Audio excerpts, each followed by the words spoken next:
మహిళా కొరియోగ్రాఫర్పై Johnny master అత్యాచారం కేసులో మరో ట్విస్ట్ నెలకొంది. యువతిపై దాడి చేశారన్న ఆరోపణల నేపథ్యంలో జానీ మాస్టర్ భార్య ఆయిషాపైన చర్యలు తీసుకునేందుకు పోలీసులు రంగం సిద్ధం చేశారు. ఇప్పటికే యువతిపై అత్యాచారం కేసులో జానీ మాస్టర్ను గోవాలో అరెస్ట్ చేసిన పోలీసులు చంచల్గూడ జైలుకు తరలించారు.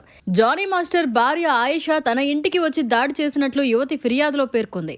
దీంతో ఈ కేసులో ఆమెను నిందితురాలుగా చేర్చాలని పోలీసులు నిర్ణయించినట్లు తెలుస్తోంది. జానీ భార్యతో పాటు మరో ఇద్దరిని నిందితులుగా చేర్చే అవకాశం ఉన్నట్లు సమాచారం. మరోవైపు ఇవాళ ఉప్పర్పల్లి కోర్టులో జానీ మాస్టర్ని కస్టడీకి కోరుతూ నార్సింగ్ పోలీసులు పిటిషన్ వేయనున్నారు. 10 రోజుల పాటు కస్టడీకి కోరే అవకాశం ఉంది. పూర్తి స్థాయిలో ఆయన విచారించేందుకు పోలీసులు కోర్టుకు వెళ్లనున్నారు. రిమాండ్ రిపోర్ట్లోని కీలక అంశాలను పోలీసులు పరిశీలిస్తున్నారు. లేడీ కొరియోగ్రాఫర్ ఇచ్చిన 40 పేజీల ఫిర్యాదుపైన సమగ్ర దర్యాప్తు చేస్తున్నారు. ఈ మేరకు కస్టడీ కోరనున్నారు. మరోవైపు జానీ మాస్టర్పై ఫోక్సో యాక్ట్ కింద కేసు నమోదు కావడంతో ఆయన తరపు న్యాయవాది